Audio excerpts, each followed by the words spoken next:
Hi everybody, Cynthia here. I'm back with an embellishment series that I'm going to do, and pretty much I understand we all have different tools and papers and things like that. We don't have the same thing everybody else has, and that's okay. I'm just here with the series to share with you guys how I create some of my embellishments that hopefully it'll inspire you to create your own. So just right off the bat, the paper that I'm using to create my embellishment comes from the Boo stack, and that was from Recollections. This is an older stack. And what I did was, let me see if I can find this sheet here. Sorry about that.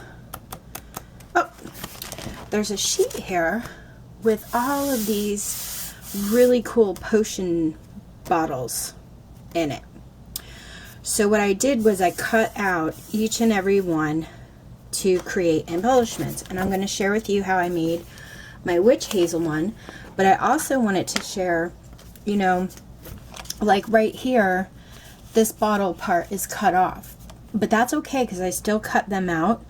Or if I can't cut them out, what I do is I cut the sentiment out of it, so at least I get, you know, something out of the bottle.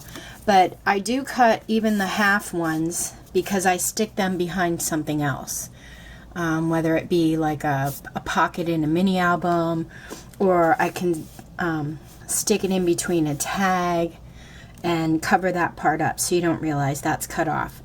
So I just thought I'd share, you know, don't forget about cutting those pieces out as well, because you can still use those for other things. So that's the paper I used, and these are my little witch hazel potion bottles, and this is the one I'm going to show you how I made today. So I already have 3 made, and I used little tiny gems from Studio G. You can pick these up at Walmart fairly cheap. I used this little skull and bones guy. This came from Miss Sparkle and Company Trick or Treat stamp set. I purchased this at Joann's in their, I think it was a $1.99 bin. Yeah, $1.99. And then I inked him with fine linen dye ink, and this comes from Paper Tray ink, sorry. And then I used some spider webs. These were die cuts I purchased. They're actually glitter die cuts I purchased at Tuesday Mornings. And then I used a little bit of cheesecloth, and I picked this pack up years ago at Walmart. It's 36 inches by 3 yards, and if you use it like a little bit at a time, it's going to last you a long time, and it's really inexpensive. I'm going to use some black soot ink from Distress Ink from Tim Holtz, and got some orange ribbon too. So let's get started.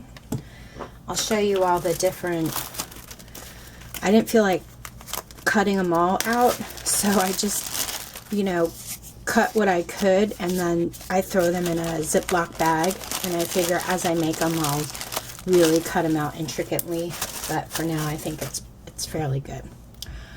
Okay, so this one I already cut out. I'm going to ink it up, set these guys aside.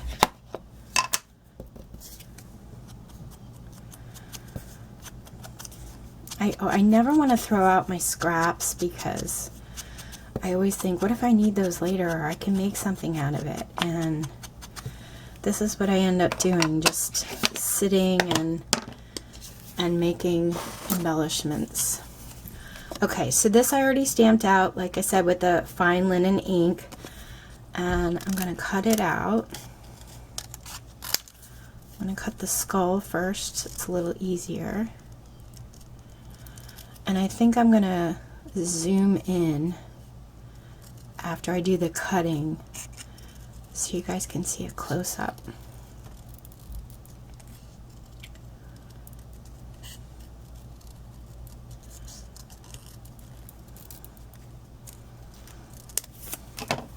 think it's so fun to just get your different stamps that you have, or like these were from a paper, so I just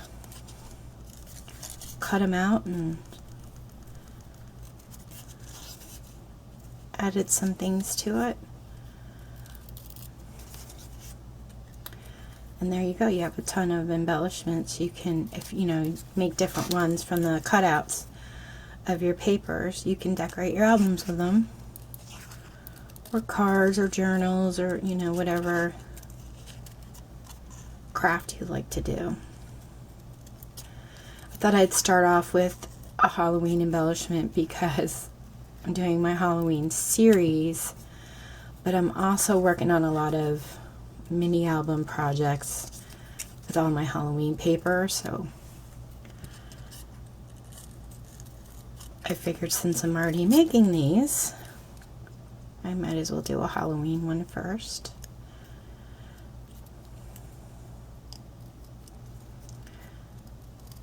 Almost there, guys. There we go. Okay, and then I'm going to ink those up as well.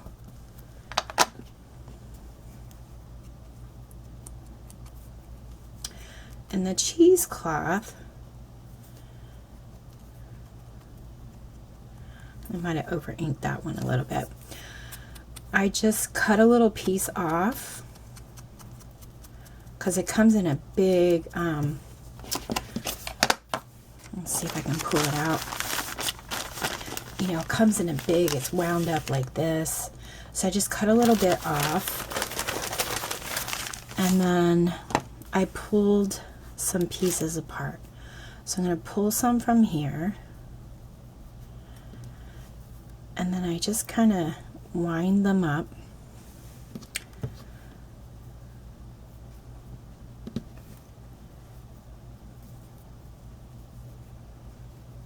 And I want to glue it on the bones so that we have some still sticking out.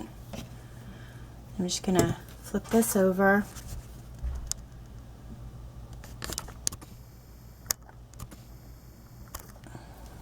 Okay, sorry about that. I wanted to zoom in for you guys, so I stopped my camera. I'm just going to place this on the back with some hot glue. Like I said, I just wound up like the strings. A little dab of hot glue.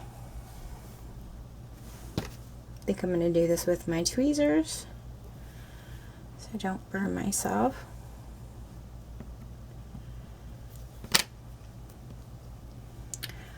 Okay, now if you flip it around, I don't really like the look of that, so I'm just going to go in and kind of trim some up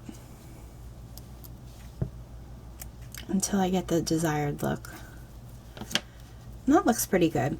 So behind it, I'm using some dimensional foam tape that's completely wound around my fingers here. Let me cut that piece off. I'm going to back the camera up a little bit. Oop. There we go. Okay, so I'm just going to cut a little piece off.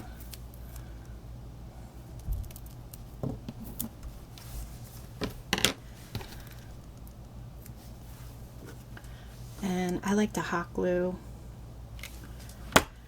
as well, so it really holds.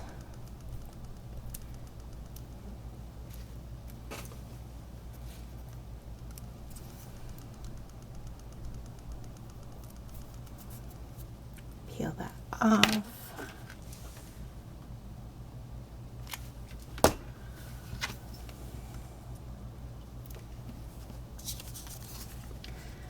And I'm going to glue it on right below the L here at the bottom. Okay, and then the next thing I'm going to do is glue on my spider web here. And just add a little hot glue to the right side.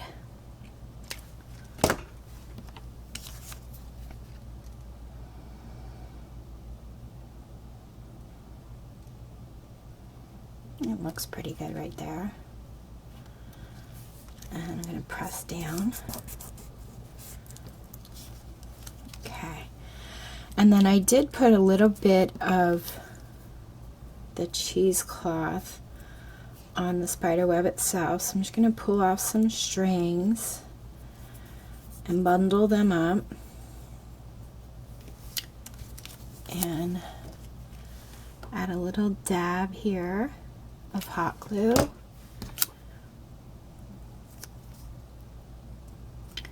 And then just add those on. And then if you don't, you know, like all these things hanging, you just trim it up.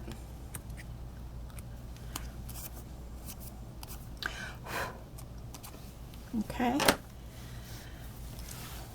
I'm going to add my skull, but before I do, I want to add, just like here, I have a little bit of the cheesecloth sticking out.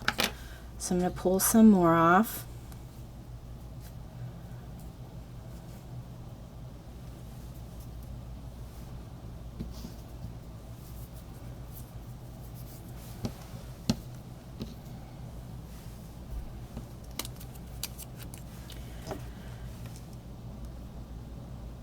Add some hot glue.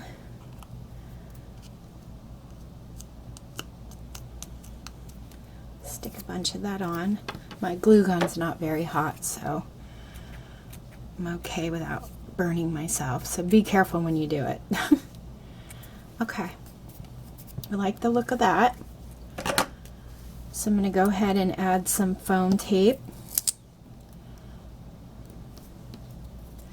So if you're looking at the back, I added the cheesecloth to the right side and the piece of dimensional tape to the left, which will actually be on the right side when you turn it around. And I'm going to place him on right above the W there, right next to. Okay. Going to make my bow.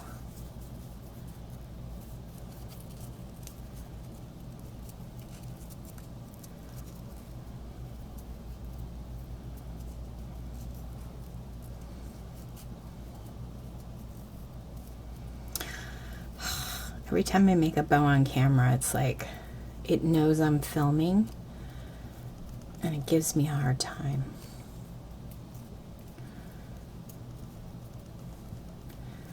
I think that's kind of a cute size.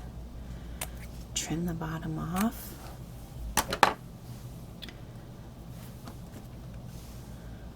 Turn it around and add some hot glue.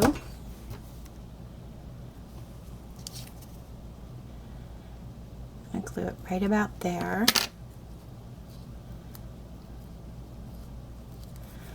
Okay, now my bats, as you can see that are on the bows here, those are actually buttons, and you can get these in little bags at Joann's, Hobby Lobby. That's usually where I pick mine up. Now I'm going to cut this button shank off to make it flat. So I'll just get my nippers here.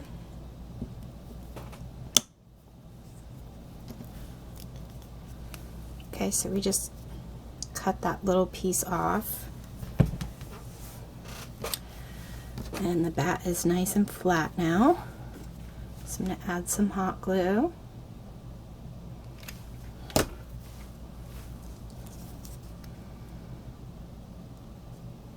Place them on my ribbon and push down.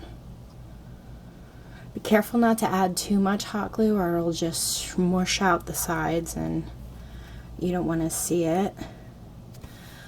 But sometimes if I do see little pieces, I just take my tweezers and I go in holding the button and I pull that right off. I like to clean up my project. I don't like to see hot glue smushing out everywhere. Okay, so pretty much all that's left are adding these teeny tiny gems, and I just started at, get my tweezers, started at the bones on the side of the bottle, and I worked my way up and around the bottle, and I add 3 to this side, spacing them out, and then I'll start down here at the bones again, and then I'm going to space 3 of them out. 2 and 3. And that's it, guys. That's how I made my Witch Hazel potion bottle embellishments. If you guys have any questions, let me know. Thank you so much for watching, and I'll be back with more. Take care. Happy crafting.